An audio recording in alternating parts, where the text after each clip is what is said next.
Harihi Om Ganana Tva Ganapati Gumhavamahe Kavyam Kavinamubhamashravastamam Jeshtarajam Brahmanam Brahmanaspatha Anashunvanno Devaseda Sadhanam Prano Devi Saraswati Vaje Virvajinivati Dhinama Mitrayavato Ganeshaya Namaha Saraswatyai Namaha Shri Gurubhyo Namaha Harihi Om.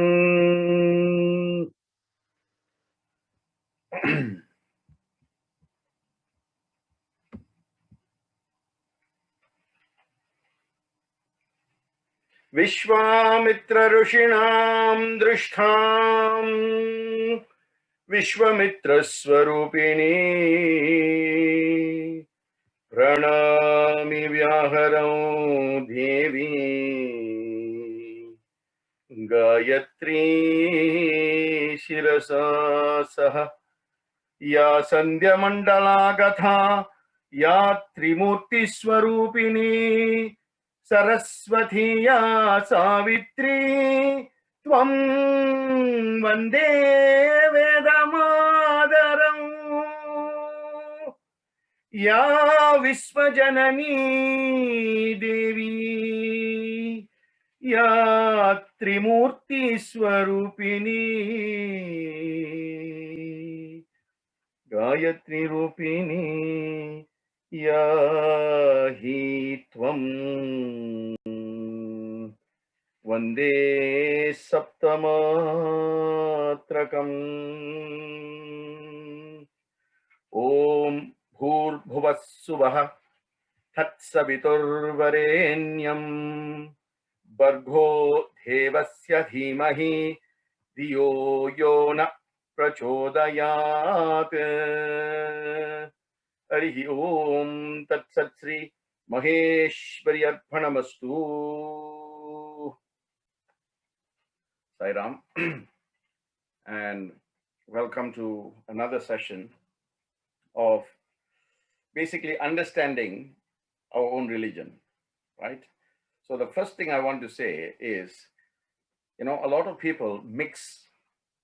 That means they are confused about distinguishing between clearly understanding what is religion or what is a religious injunction or a religious practice and what is a cultural practice. This, over the years and over generations, have become completely muddled. So much so that the current society, the modern society, has completely departed, and living the life on cultural beliefs completely detached from the religious injunctions that were given from time immemorial. So this is my little attempt to inject some clarity into this distinction, particularly now as we are in the period of Navaratri, right? Every day you get so many WhatsApp messages. Today is this Devi, is this color, is this mantra. So I'm going to talk to you about the practical inner significance of Navaratri. And then when I'm finished, you can then reflect to see, is this what we've been doing all this time? Oh my God, right? That should be the awareness. That should be you recognizing the awareness of what you've not been doing and what you've been doing, and then making a sankalpa or making an undertaking so that going forward, moving forward, you are not looking at the same thing in the same way. Your vision has completely changed. When your vision changes, your mission must change. When your mission changes, you must have goals and objectives. And you have goals and objectives, you must have implementation. When you have implementation, then you have execution. When you have execution, then you have review. Then you will know whether you are going in the right track or not, right? So what I'm going to do is, I'm going to talk to you about the history of these goddesses, right? What is Navaratri all about? Now, Nava means 9 and Ratri means nights. 9 nights. right? Basically, the modern way of celebration is all getting together, eating and drinking and dancing away, right? So you have to know, what is it that you're celebrating? What is it that you are dancing to celebrate? So I'm going to go back to history and then bring you to the present moment in time. And then you can see whether that is what is actually happening today. And then you need to make a decision, right? How are you going forward? Are you living this heritage to your children and your grandchildren, or are you living them in a world of ignorance and total detachment from the awareness of what the symbolisms and significance of every single, celebration or auspicious day? That's what you should leave behind for them, right? So I'm going to talk to you about the three goddesses. What is the iconographic behind them, the symbolisms? And then I'm going to come to the Devis of the Navaratri, okay? So in terms of the Devis, right, we have three Murtis, Brahma, Vishnu, Shiva, as the Shiva force. Shiva force, Shiva means force. Shakti means energy, right? So you have Shiva Shakti. So for Brahma, the Shakti is Saraswati. For Vishnu, the Shakti is Lakshmi. And for Shiva, it is Durga or Parvati, right? So wherever there is Shiva, there has to be Shakti. For without Shakti, there can't be any Shiva. Shiva means force, Shakti means energy. Can there be any force without energy? The whole world revolves on energy. So therefore, Devi is one who encompasses the whole world. If the whole world is an egg, right, she is the one who is watching over it. She is the bright light in the entire darkness of the universe. Hence, later when I talk to you about Kushmanda, I'll be telling you about this.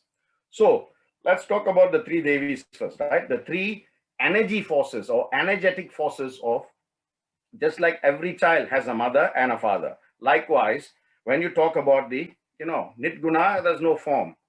But at Nitguna level, nobody can understand what is going on, who's talking about what, where the energies or how the energies work. So Nitguna was brought down to Satguna, gods with form, gods and goddesses, right? You have mother, you have father. So when we look at religion from a Satguna perspective, you look at it from Devi and Deva, mother and father, Shiva and Shakti, right? But once you use them to go to a higher level of consciousness, then you can move away from Satguna and hit the Nitguna. So from Brahma, you go to Brahman. From Brahman, you go to Parabrahman. That means you are one with the universe. That is self-realization, right? Completely. So who is Durga? And is she a recent creation? Actually, no. When you look at the Vedas, right? There are four Vedas, right? Atharvana Veda, Sama Veda, Yajur Veda, and Rig Veda, right? And there are the Upanishads as well. So if you look at Rig Veda, Durga is mentioned there. If you look at Atharvana Veda, it is mentioned in the 10th mandala. If you look at the Sama Veda, prayers and proses are sung to her. So it's not a recent creation by any man. It was created long time ago. And of course, when Vyasa put together something called the great Devi Bhagavatam, right? If you want to know exactly what happened, this is your book, right? This book, Devi Bhagavatam. That tells you exactly what has happened in a very methodical and mechanical way, right? From Devi Bhagavatam came Devi Mahatmyam. Devi Mahatmyam is the greatness of Devi. This actually, Devi Mahatmyam is all about the Navaratri. What happened in the 9 days? Well, 9 days of focus, but actually 15 days in total, right? But they're focusing on the 9 days. So we have 9 days, 9 nights, and then the 10th day is called Dashera or Vijaya Dashami. Vijaya means victory, Dasha means 10, Ami means day. So victory on the 10th day. Victory on the 10th day after 9 days. 9 days of doing what? 9 days of fighting, 9 days of battle. Okay, I understand what you're saying, brother, but that was the story, right? How is that relevant to me today? Am I supposed to go out there and fight with people? No, you fight with your own demons. All your demons, your ashtadoshas, your kama, krodha, lobha, moha, mada, mamara, machira, ahamkara, and durbuddhi. 9. Fight them. And when you conquer them, then the 10th day, you have earned the right. You have earned the entitlement to celebrate the 10th day of victory. Then you go and dance. Otherwise, stop and think. That is what you should be doing. So let's look at Durga, right? You know, all Durga, Durgai in Hindi, Durgai, that means what? Go far away and disappear. What does that mean? What should go far away and what should disappear?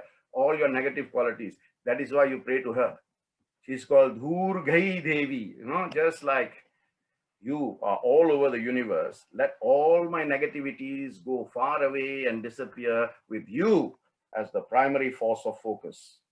So Durga, Shakti or Devi, as she is called, right, is the mother of the universe, right? If at a very birth level, biological level, you know, the Vedas, the Rig Veda is saying Matru Devo Bhava, Pitru Devo Bhava. Can you imagine at a universal level, she is the mother of the universe? How more powerful must she be, right? So let's look at her role in the pantheon and as one of the three Devis, three Murtis, three Devis, right? So she is, of course, as I said, mother of the universe. So she is multi-limbed. You know, mothers can do so many things at one time, isn't it? Sometimes we always think, mother only got 2 arms, but she's doing so many things.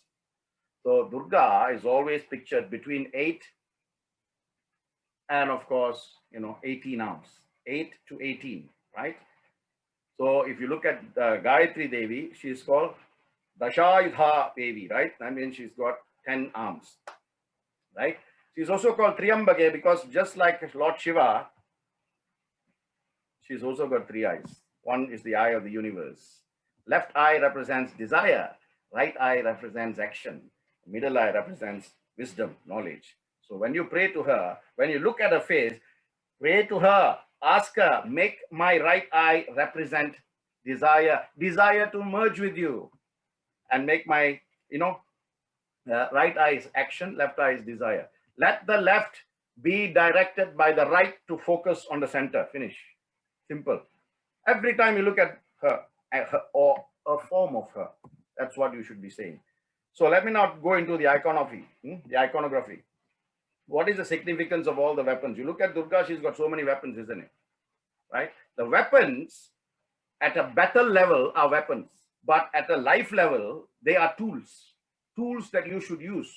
Tools like wisdom, tools like determination, tools like perseverance, tools like cooperation, tools like patience, right? To fight all the negativity. So if anger, if krodha is coming out as a demon, you should use patience as a tool, right?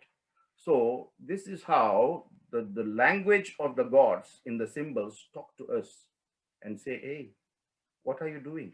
If you see me with a knife, you will never see me with a tool by which you can use to become a better person, right? So the conch shell she uses represents, you know, Shabda Brahman or Nada Brahman, which is the primordial sound of creation. And as she is the mother of the universe, she represents the creative energy. So when you want some creative energy, you look at the conch shell and say, let me hear the sound of that creativity coming from you to me. Sometimes you see her carrying bow and arrow. That also represents energy, right? Arrows in one hand or bow in one hand, or sometimes both in one hand, right? That is control. That shows control over both aspects of energy. If you want science, I give you energy from a potential and kinetic perspective. That is the science behind her holding the bow and arrow together, right? Of course, if you look at Rama, he's also holding a bow and arrow, but you know, the bow is holding and the arrows are at his back. Only when he needs to use, he will take. So that is flexibility and focus, you know. A thunderbolt, you know, sometimes you see one hand is like a thunderbolt, right? Varuna. So Varuna Devan is in her hand, right? That signifies firmness in one's own convictions. Like a lightning, you should, once you hit, you hit. You know, just like a bolt of lightning can destroy anything, right? Durga reminds you when there's a challenge come, don't lose confidence. Strike like the lightning. You know. So have you ever seen God from this perspective? Like how I'm telling you now. So from today, when you see her, you look at all this and you remember all this. The lotus, right, represents the blossoming of the spirituality. It is a sign of, what can I say, certainty, but not finality. because unless it is full blown. Another name for lotus is Pankaj. Pankaj, if you look at the meaning, it means born of mud. Mud. Pankajaharini Shoshobitani. There's so many bhajans with Pankaja there. It means born of mud. So it's reminding us not to stay at the muddy level, but come out of the muddy level and blossom like a beautiful lotus. That means become spiritual amidst the worldly mud of lust and greed and all the other things. Oh, fantastic. Sudarsana Chakra. Sometimes you see one of the hands has got a Sudarsana Chakra. Right? The same like Lord Krishna's. Right? That spins around in the index finger of the goddess. What does that signify? The entire world is subservient to the will of her. The world revolves at her command. And she uses this unfailing weapon. This unfailing weapon is used to destroy evil and produce an environment which is conducive to the growth of righteousness, dharma, right? Sudarsana Chakra. And if you looked, right, I'm talking about the Gita now in my weekly sessions, but I will come one chapter where I talk about how Krishna uses his Sudarsana Chakra. And it's only, a few occasions where he's actually used it, although it's always there in his hand. So it also represents the use of sense or discrimination, sensibility, logicality. The sword symbolizes knowledge. And if you look at the sword, it is shining, right? The shine, the brilliance is knowledge. Sharpness, the sword, the sharpness of the sword represents intellect, sharp intellect. And of course, the brilliance, the shine that comes from the sword is the brilliance, the luster, what we call jwala kesha. The trident or trishul like Shiva has, that symbolizes the three gunas, sattvic, rajasic, and tamasic, meaning physical, mental, and emotional. Right? That is basically Durga in very briefly. Now, what about, so the first 3 days is generally dedicated to Durga Devi. That means you must use all these weapons. And I said to you, they are weapons as far as a picture is concerned. To you and I today, they are tools. All the tools and all the skills you need to make yourself a better person. So the first 3 days, you use all these tools and to quell and kill, annihilate, destroy all the qualities that you want to. If you say, okay, I got so many bad qualities, let me just destroy one. And you use these tools to destroy them. That's great. If you have done that in the first 3 days, then you are entitled and you deserve the right to celebrate the next 3 days. This is purely by entitlement, right? Doesn't mean that 9 days you've celebrated, means 9 days you've celebrated only by entitlement, right? And this is what the book says. And knowledge, even though it's in your hand, it will only come to you when it's meant to come to you. You see, this book was given to me as a gift. Somebody went to India and then they came back and said, oh, Vignesh, I saw this book in the bookshop and I thought of you, so I bought it. They gave it to me in 2003, but it's always been in my prayer room. But when I read it, I only read it about 8 years ago. 8 years ago. And now I often go through the pages. But 2003 until 2012, it was there for almost 8-9 years. Right there. And so near yet so far, as the expression goes. Then suddenly one day, right, I was there, I looked at this book, I said, oh, okay, let me take and read. And that's it. At that point, it is destined that the knowledge should come to you. You will get it by hook or by crook. Right? That is how the force of the universe works. So coming to Lakshmi, now let's say you have killed one of the asuras. I'll tell you how Devi fought the 9 asuras in the 9 days, right? You are looking at, the first day is Shailaputri, second day is, no. I am looking at first day, which demon? What does he represent? Second day, which demon? What does he represent? Third day, which demon? So 9 days, 9th day was the battle, the great battle. If you think you read the English history, Battle of Waterloo, Battle of Hastings. Like that, the 9th day when she fought Mahishasura, that was the biggest battle of Devi. As a result of which we have this Devi Mahatmyam and the wonderful Devi Bhagavatam as a gift. So if you look at Lakshmi, even Lakshmi has been mentioned in Atharvana Veda. If you look at book 12, right, 5th canto, you can find Lakshmi's reference to Lakshmi Devi. So these are not recent creations. They've been there from time immemorial, right? And she's also known not just in India, she's known in Japan as goddess Kishi Jotan, right? In Tibet, she is known as Paldhan Lamo, right? In Nepal, she is known as Kamadesh Vishwari, right? And of course, she's also known as Vasudhara in both some temples, which, on the border of Tibet and Nepal, right? Vasudhara is Lakshmi. In Bali, Indonesia, she's known as Devi Lakshmi, right? Devi Lakshmi. And of course, when you look at Lakshmi, there is a concept of Ashta Lakshmi. Ashta means 8 and Lakshmi means Lakshmi, right? So Ashta Lakshmi basically means 8 Lakshmis. Adi Lakshmi, Dhanya Lakshmi, Dhairya Lakshmi, Gaja Lakshmi, Santana Lakshmi, Vijaya Lakshmi, Vidya Lakshmi, and Dhana Lakshmi. Now, everybody seems to think Lakshmi means money or wealth. Now, let me tell you what these Lakshmis represent so that going forward, you can change your perception. There has to be a paradigm shift in the way you worship. Then you will see the rewards coming. If you keep doing the same thing all the time, you will experience the same results, right? Adi Lakshmi is the first manifestation of Lakshmi, from which forth came Dhanya Lakshmi, granary, wealth of granary. So when you pray to Dhanya Lakshmi, say, give me the wealth of all these grains so that I never go hungry. And with what you give me, I can share with your fellow creation, with my fellow men. Dhairya Lakshmi is wealth of courage. Dhairyam, give me the courage. So when you pray to Dhairya Lakshmi, you should pray for courage. Gaja Lakshmi is elephants. Gaja means elephant, right? Gaja Lakshmi is one who rules elephant. Elephants are spraying of water. Water means what? Wealth of fertility, wealth of rains, and wealth of food. Santana Lakshmi, wealth of progeny, continuity, lineage, parampara. You want good parampara, you pray to Santana Lakshmi. Santana means, issues, children, grandchildren. Vijaya Lakshmi, goddess of victory. First 3 days you pray for courage. Second 3 days you pray for victory of wealth of character. Vidya Lakshmi is knowledge. And Dhana Lakshmi is money. Money not to make you rich, but money to make you become rich in character, because you're a Dhanavan. You are giving Dana. That's why God makes some people rich and some people poor, in order to strike a balance. So the poor can learn to be grateful and exercise gratitude in their life.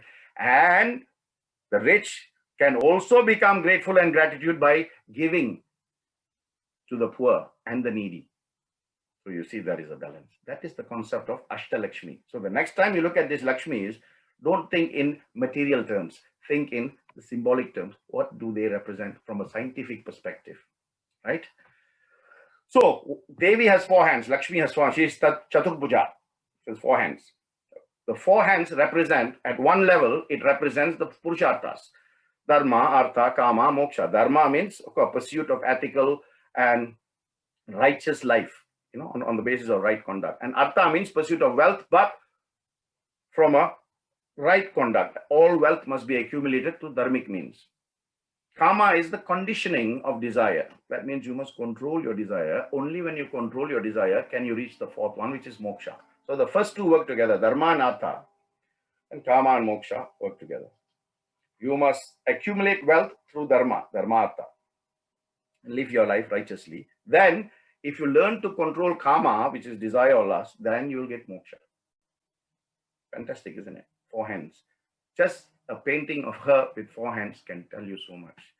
Again, she symbolizes lotus, that is the blossoming of human excellence from a spiritual perspective, right? Elephants, as I said, symbolize strength, perseverance, determination, and of course, an unwavering attention to detail, abundant prosperity. They set the trail for others to follow.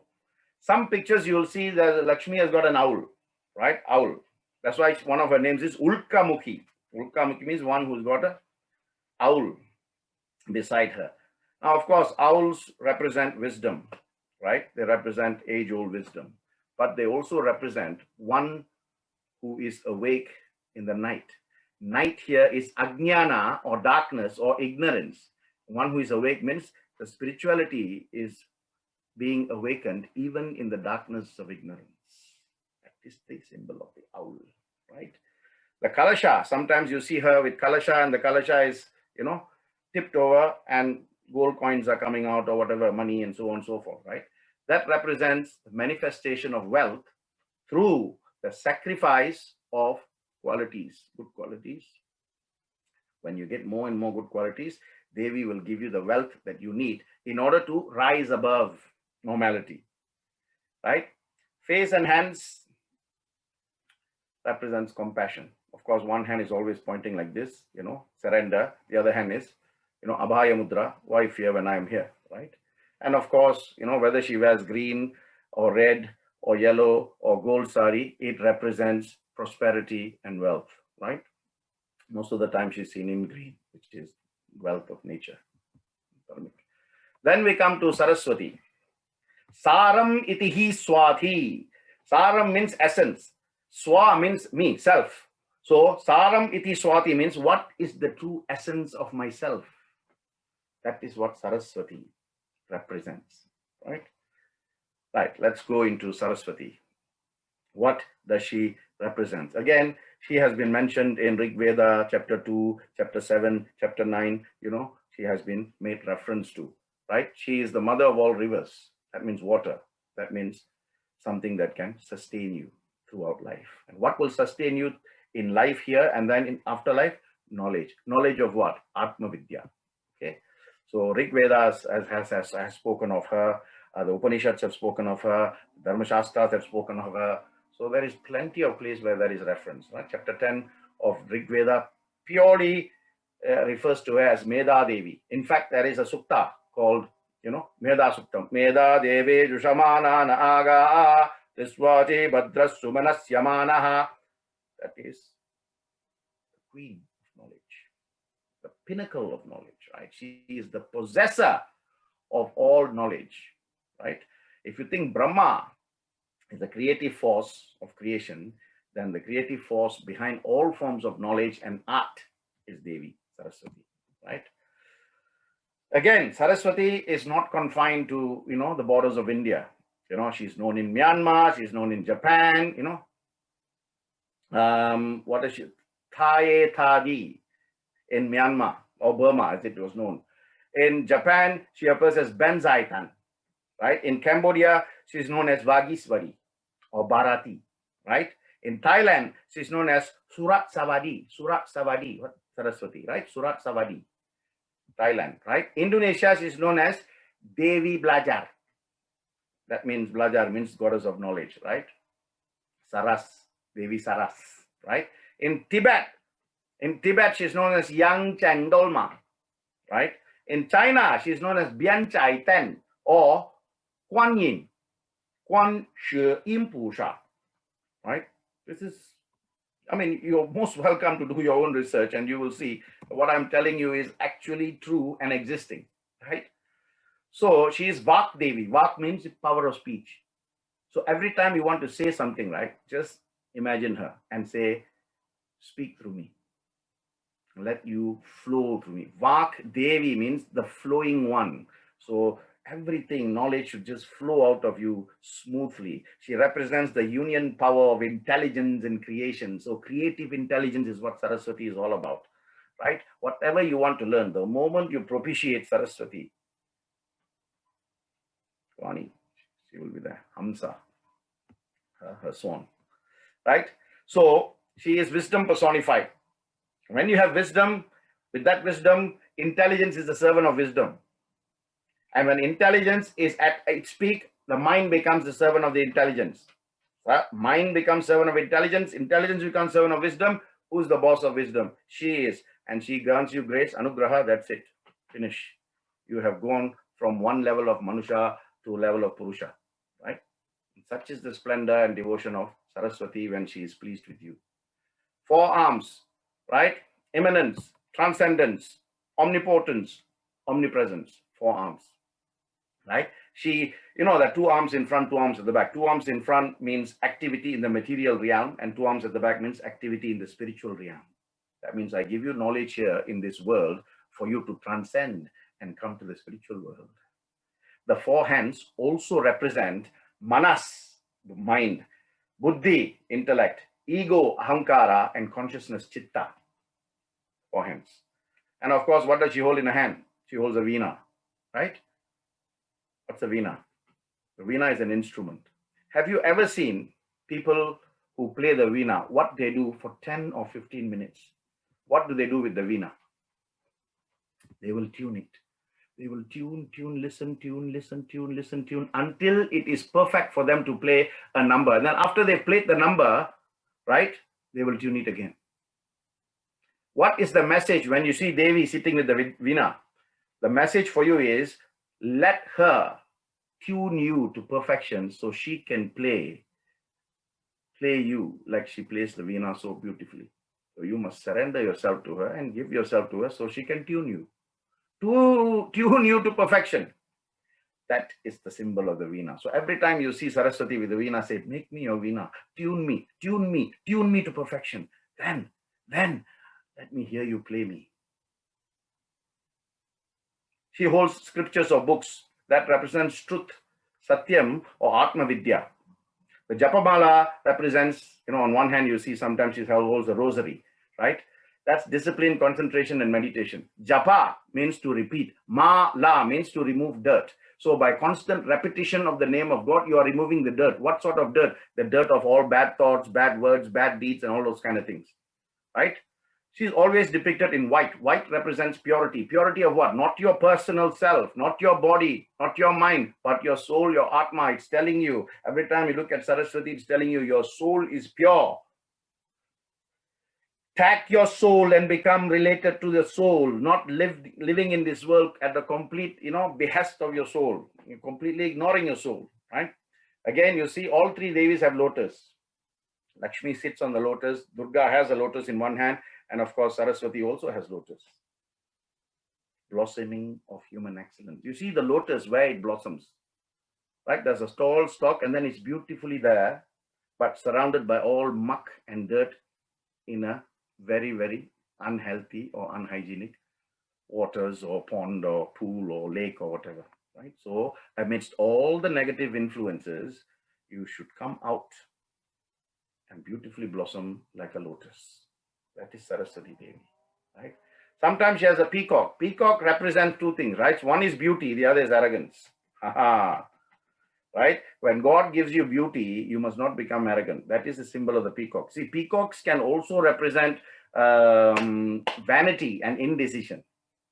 Therefore, the presence of the peacock beside Saraswati or in the picture of Saraswati is to remind you to curb these two qualities of vanity and indecision. What fantastic messages are there? And what do we look at? And what do we take as a message?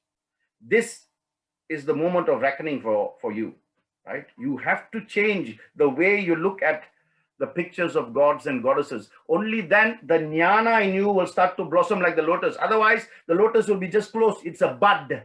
It will never blossom because you are looking at it with limited vision, right? Kasta drishti you're looking at, with limited vision.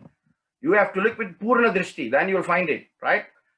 Swan, like the swan is another.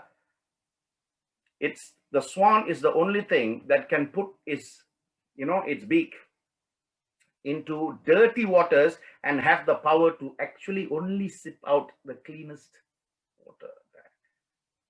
It's in a dirty pond, dirty river, dirty lake, but it can put its beak into the river and it can only, like a straw you put, it will only suck out the clean water. That shows the power of discrimination. So the swan, Hamsa, and she's known as Hamsa Vahini. Hamsa represents the power of discrimination. Discrimination of what? Discrimination between right and wrong. You have to have that discerning attitude of always discerning between right and wrong, right? And of course, as the consort of Brahma, she has got the creative energy.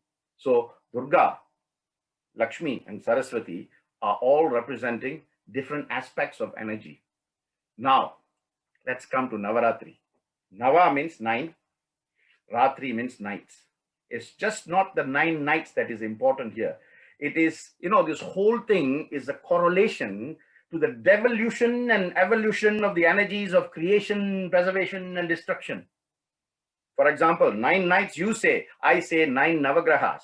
You say Navaratri, 9 nights, I say 9 nights, 9 Navagrahas, 9 bodily orifices. Every person born has got 9 bodily orifices. Then, of course, you've got your 7 chakras, your mind and your chitta, buddhi, chitta, 9. 7 plus 2 is 9. Then, of course, you have the Navapatrikas, the 9 leaves, or the 9 herbs or 9 plants, right? Then, of course, you have 9 Navadurgas. She comes to you in different forms on every day of the 9 nights to do battle with the demons. So how much of science is behind here, right? If you just take the modern, you say, why do we need so many Durgas? Okay. One council, right? Whatever council or whatever, local, why do you need so many people working there, each doing different things? Right? If you want to take you want to apply for a license, you have to go to a different department. Different person will be handling it, right? If you want to, extend your house, you have to go to the building permission site, right? If you want to complain about your dustbins and all that, you have to go to a different department. So for all that worldly things, we can have so many people dealing with it. Can you imagine if we want to move you from one level of bhuloka to the bhuloka to the suvaloka, swargaloka, how many people we need to do that work? So the Navaratri, she comes to us as Navadurgas, 9 Durgas. Durgai, don't forget that. And she has come to quell the evil, destroy the negativity, right? Annihilate the badness and instill the goodness. Just like Krishna said, I will come whenever there is a decline in righteousness, I will incarnate from age to age. Dharma samsthapanaya sambhavami yuge yuge, right? Same thing when Krishna or Vishnu or Shiva or Brahma are powerless, they can be powerless, right? Then Devi comes into action. So there's always, the good will always have a way of overcoming the bad, right? So let's talk about the history. Going back to the legend now. There was a king called Mahishasura, right? And he wanted some boons. And you look at what you need to look at here is, even though these asuras, most of the time, the Devis and the Devas are fighting is because some asura has become so powerful. How have they become so powerful? Because their tapasya was so focused and so determining. They were so determined. They persevered for years and years and hundreds of years, thousands of years. And finally, the person whom they have propitiated for that period of time, Brahma or Vishnu or Shiva, will come and say, I am pleased with your devotion. What do you want? So the same thing, this guy Mahisha was praying to Lord Brahma, for how long? 10,000 years without 10,000 years without stop. And finally, Brahma came and said, what do you want? He said, I want immortality. That's what he demanded. Mahishasura said, I want immortality. Brahma said, no, everyone who is born will have to end his life at some point in time. You can change it. Then he said, I should not be killed by any man or any animal on the face of earth. Brahma said, Tathastu. And then told him, because you've excluded woman from your equation of not being killed by any man or any woman, or any combination of any man, or any combination of man and animal, or any combination of animal, your end will be at the hands of a woman. So Mahishasura, you look at that arrogance, right? Even at that level of tapasya, he was still arrogant, thinking, who in the world, which woman in the world can cause me any harm, right? Because I am Mahishasura. Maha Isha Asura. Among the asuras, he's like Isha, like Shiva, Maha Isha Asura. That's why it's called Mahishasura, right? Anyway, so the legend continues. Because he was high on his power, he thought, woman, so I'm still immortal anyway, right? So he attacked the 3 lokas, Bhuloka, Bhuloka, and Suvaloka, right? He went to Devendra's Swargaloka, and he even tried to capture the Indraloka, right? The kingdom of Lord Indra. So, of course, Indra went to Brahma. Brahma said, I am helpless. I am the one who granted him the boon. Go to Vishnu. Vishnu says, I can do something, but on my own, I cannot. I can become Maya. I can become a woman, but at the end of the day, I have become something. I cannot kill him. I have to be naturally a woman in order to kill him. So he went to Shiva. Shiva said, I am a man at the end of the day. No matter in what form I go or what form, if I send, Bhairava or Kala Bhairava, they're all men. Nothing will stop him now. So then what they did, they spoke and then they decided to combine the three Murtis' powers together and collectively give birth to one powerful being that is called, Navadurga. One force that subsequently became 9 different forms to fight the 9 different demons, right? Sometimes she is called Durga Tinashini, right? Which literally translates the one who eliminates all types of sufferings. Durga Tinashini, right? Dur can also means bad, right? Tinashini means one who destroys all bad. And of course, if you look at Devi Kavacha or if you look at Devi Bhagavatam, it is very clearly said, right? Pratamam Shailaputri cha Dvitiyam Brahmacharini Tritiyam Chandraganteti Kushmandi Chaturtakam Panchamam Skandamateti Shastam Katyayani cha Saptamam Kalaratri Mahagauri cha Ashtamam Navamam Siddhidatri cha Navadurga Prakirtitaha. The books are saying that, right? First, Pratamam Shailaputri, Dvitiyam Brahmachari, second name Brahmacharini, third Chandraganta, then Kushmanda, then Skandamata, then Katyayani, then the 7th one, Kalaratri or Kali or Chamundi, right?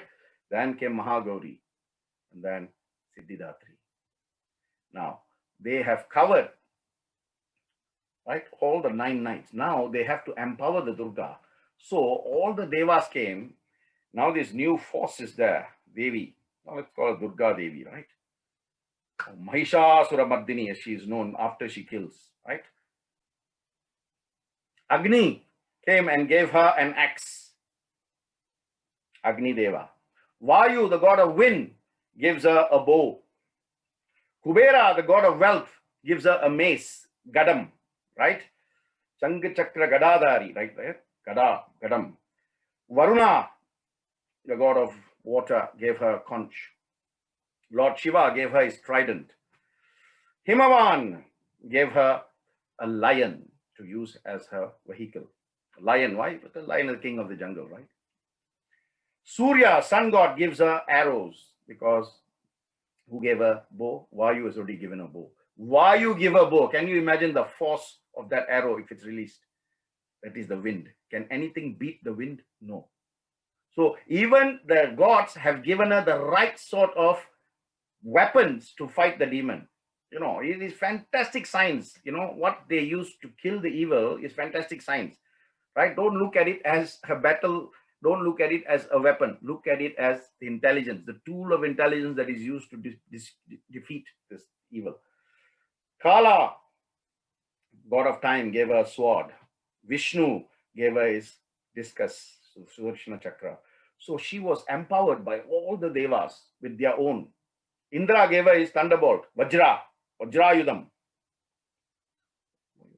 How powerful can you be? How powerful can you be? So this is power manifested in its optimum, right? So first day, Shailaputri. Now I told you 9 Durgas, 9 planets, 9 Navapatrikas, planet Mars, right? Brahmacharini, planet Rahu.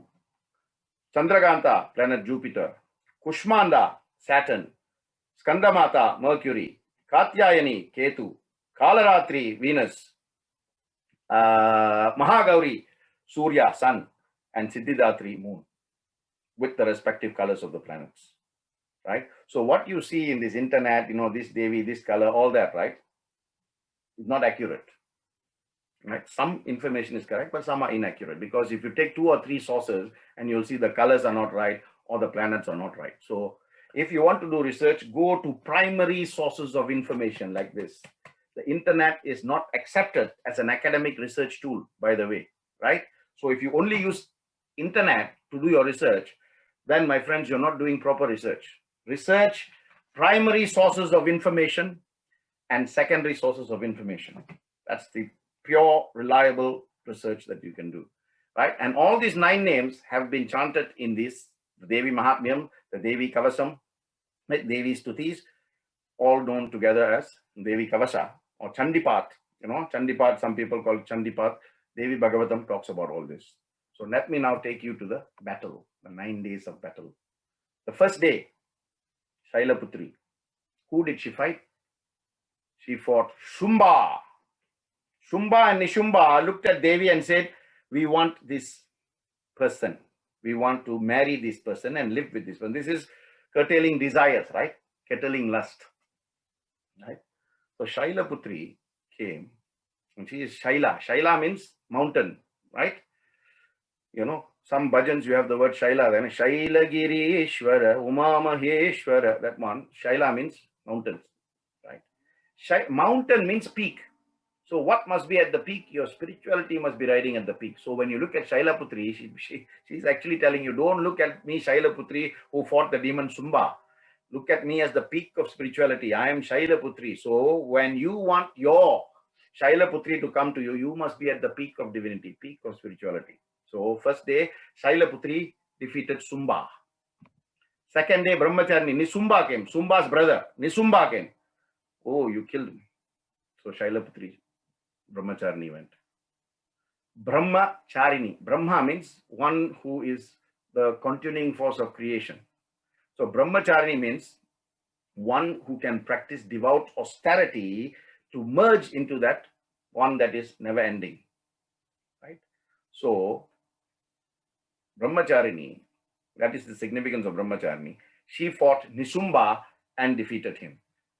Then their best friends came, number 3 and number 4, demon. Chanda, Munda, number 3 and number 4. Chandraganta came. Chandra means moon, Ghanta means bell. Moon represents mind, and bell represents sound of creation, Nada Brahman, Shabda Brahman, right? Now you tell me, when you play the bell, or when you move the bell, do you hear different sounds or do you hear the same sound?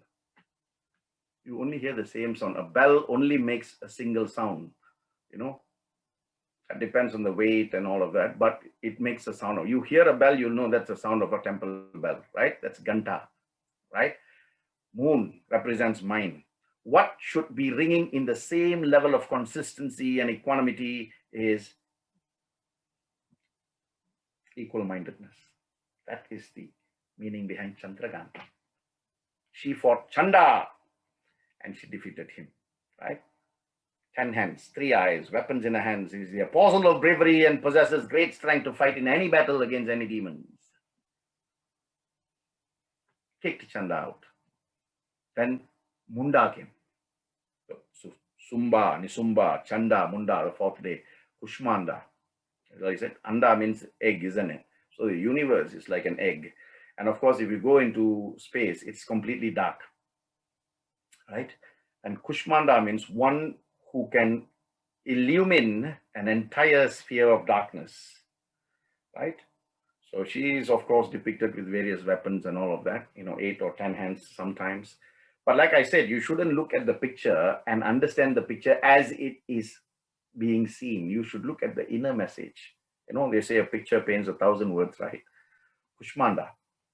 She fought Munda, gone. So 4 days, 4 battles, right? And each one of these, Sumba and Nisumba represent inertia. Chanda represents, Mada. Munda represents Mamada. Then the next one, Matsarya. Then Ahamkara, of course, great Mahishasura is Ahamkara, right? So all these demons represent bad or negative qualities, and all these devis who come as, Shailaputri, Brahmacharini, Chandraganta, Kushmanda, 4th day, they represent intelligence or wisdom. 5th day, another demon comes called Madhu. 6th day, Kaitaba. So 5th day, Skanda Mata comes. Skanda means Lord Kartikeya, one whose intelligence is as sharp as his lance, the veil, depth of character, the length of the veil, and of course the sharpness, the brilliance of his intellect. So Skanda Mata, one who has given birth to that Skanda, has come to fight Madhu. So the omnipotence of the intelligence that is represented by Skanda Mata is what defeated Madhu, the demon that represents, Mamada and Matsarya, Kaitaba. Katyayani, This is one form of Mother Durga. 6th day, Katyayani killed Kaitaba, right? Now, 7th day is very important because you have a demon called Rakta Bija. Rakta means death, blood. Rakta means blood and Bija means seed. Now, this demon was so powerful that every time, Devi Kalaratri, she was the 7th Devi in the lineage of Navadurgas, right? 7th was Kalaratri. And every time he was severed or he was cut, every single drop that fell to the ground became another Rakta Bija. So it was very, very difficult for the Devi. And this battle actually went on for a long time. But of course, one day in the Devi's day, but for us it's many years, right? 5,000 years actually, right? That's what the book says. Anyway, Kalaratri called Kali, called Chamundi and said, come, every time I slash Rakta Bija, I want you to put your tongue out and make sure that none of his blood drops and touch the ground. That is why you see Kali always with a long tongue, with blood dripping. That is to show that whatever needs to be done will be done in order to establish Dharma. So Kalaratri and Kali and Chamundi, all forms from Kalaratri. Kala means time, Ratri means darkness. So there's endless time. And in her, the brightness of her eyes, from one eye came out Kali, from one eye came out Chamundi. And they whacked Rakta Bija. Finish. Black Kala. Black Kali. Holding the sword, But Kali, if you look, one of Kali's names is called Shubhamkari. The bhajan Shri Kari Kripa Kari Shubhamkari Sai. Shubhamkari means one who does good all the time. So Kali is called Shubhamkari. And true enough, right? Then Rakta Bija's death reached the news. The commander of the armies of the Asuras called Dhumralochana. Dhumralochana has the power. The moment he shouts, just the reverberation of his sound, the voice, will kill people because it's vibrating at a different decibel, the 5,000 decibels. Mahagauri came on the 8th day. 8th day is also known as Durga Ashtami. Finished him in one go. She said, you want to shout? She shouted 10,000 times much louder than Dhumralochana and finished. He was bleeding from his ears and he died. Right? So if we think we are smart, then the ones who created us are far smarter. Finally, all his lieutenants and all his commanders and all his generals were defeated. Then, like Ravana, he sent everybody to battle with Rama first. Last only he came and fought, isn't it? Same thing.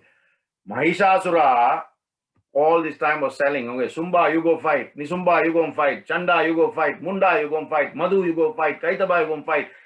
Rakta Bija, you go and fight. Dhumralochana, you go and fight. Now everybody is defeated. I have no choice, but I have to go and fight myself. So he went. And of course, he has that ability to change, because he was conceived by, a collusion between an Asura and a buffalo. The buffalo was in the river where Rishi Dadasi's bones had been thrown, and it had sipped the water and sipped the powers that came with Dadasi's bones. And of course, when it mated with the Asura, out came Mahishasura, which of course gave him the power to change between animal and man, or form, animal form, man form, right? So he came and he fought with Devi Siddhidatri, who became Mahishasura Mardini, Aigiri Nandini Nandita Medini Vishwa Vinodini Nandanute Girivara Vindya Virajini Vajini Vishnu Vilajini Jishnunute. She became Mahishasura Mardini, right? And of course, first he became the buffalo, and then she slashed him. He came into an Asura, then he became a lion, then he became an elephant. Every time he was defeated. And finally, when he changed back into the buffalo, into his original form, the lion, her Vahana caught him. And of course, you see the depiction of her, with her trishul going into him, right? And the moment she killed him, he destroyed the evil, right? And she again became Siddhidatri, right? And Shiva and all the gods came before her and worshipped. And Shiva was so deep into her that she gifted him with something called Ardhanarishwara. That means, you see, half of Shiva is male and half of him is female. That is called Ardhanarishwara, right? And you would have heard me talk about this when I talk about Shivaratri and the form of Shiva, right? So, because he worshipped her, he was gifted with all the Siddhic powers, more than what he has. Devi gifted him that and said, I will always be part of you as, one half of you. So, Shiva, Shakti together, right? Now, Durga, Lakshmi, Saraswati, they represent the three types of potencies in man, right? Ichchaa Shakti, willpower; kriya Shakti, power of action; and jnana Shakti. Ichchaa Shakti is Durga, willpower. Kriya Shakti is Lakshmi, power of action. Jnana Shakti is power of discrimination, Saraswati, right? Body is kriya Shakti. Mind is ichchaa Shakti. Atma is jnana Shakti. Fantastic. Saraswati is vaak Shakti, the power of speech, right? Durga, dynamism. Lakshmi, power of action. So you have to look at, I said the first 3 days you are killing all the bad qualities. Then the second set of 3 days, days 4, 5, and 6, you go to Lakshmi and say, fill me with wealth because I'm now empty. I've taken off all the bad things, right? Now you fill me up with good things. Well, wealth of character. Wealth of character. Oh, you pray to the Ashtalakshmis for wealth of grain, wealth of knowledge, all of that just now I told you, right? Then you have filled yourself with all this goodness. That's why she's called Gunavati, one who gives gunas, good characteristics. Third 3 days, you go to Saraswati, say, Amma, I've destroyed all the negativity in me, or some of the negativity in me. I have now begotten the good qualities from Lakshmi Devi. Now you need to fill me up with the knowledge that I need to transcend from this level of ignorance to a level of knowledge, from that level of knowledge to a level of bliss, from that level of bliss to a level of mergence, where I merge with you. And hence you have the Gayatri mantra. Om Bhur Bhuvah Suvaha tat savitur varenyam bargo devasya dhimahi dhyo yona prachodayat. That gives you intelligence, right? So Durga, Lakshmi and Saraswati should be put. Only when you've celebrated these 9 days in this way that I have just told you, this way and only this way, no other way, then you have earned the right to celebrate the 10th day of victory, which is Vijay Dashami or Dashera. Dashahara. Dasha means 10. Hara means like Rama killed Ravana, the 10-headed. What 10? He was so knowledgeable, right? 6 Shastras and 4 Vedas. But because he didn't use the knowledge in path of Dharma, that was his end. So basically, Vijaya Dashami or the 10th day is celebrated by dancing the dance of victory or the dance of good over evil. Now you ask yourself, what have I been dancing? What have I been celebrating? What were my victories over my evil qualities or negative qualities? Qualities here means your thoughts, your process, or how you process your thoughts, your words, how you process your words, and how you have processed your actions. If you have fought with one asuric quality, one negative trait in these 9 days, and you've quelled it, then you are entitled to go and dance. Dance the dance of victory. Otherwise, continue to fight in the battle. Because only when you fight and you win that battle, then you can dance the dance of victory. Right? It is very sad to see that, all these celebrations are happening. It's not a problem, but, it must also educate people. So wherever they're having these garbas and all, they should spend at least 10 to 15 minutes to tell and explain, this is what it all means. This is what we should be doing. It's not just me coming here, you coming here, and we are dancing to, to dandiya and some songs, and then we are going back. A few years ago, I went to a few garbas, and I asked them, why you are dancing? Why you are celebrating? What is the meaning of this? And nobody could give me an answer, right? And I said, give me 5 minutes. Let me just quickly explain to people, right? Nobody was interested.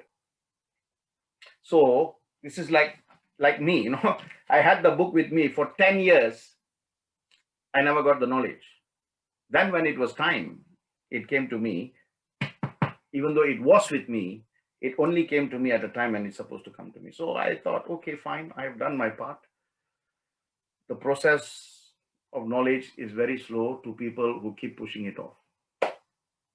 When you are open to knowledge, that means you accept the fact that you have been ignorant, and that is the first step you take in the path of knowledge. Vidya Yoga.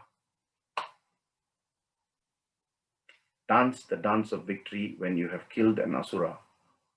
Otherwise, fight on is what I say to you.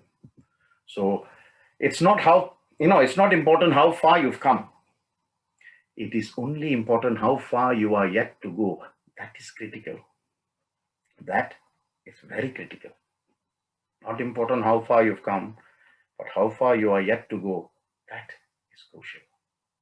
So let me end with the famous Durga Shapta Shloki. Right? It is said that anyone who recites this throughout the 9 days of the Navaratri, whatever your sankalpa is on the first day that you take, you know, to do these 9 days, you will get it.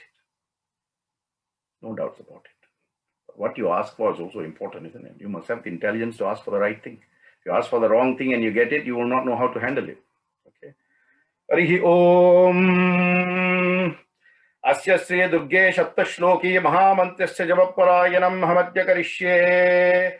Sri Narayana Rishihe Anustup Chandaha Sri Mahadurga Mahalakshmi Mahasaraswati Devi Jape Viniyogaha.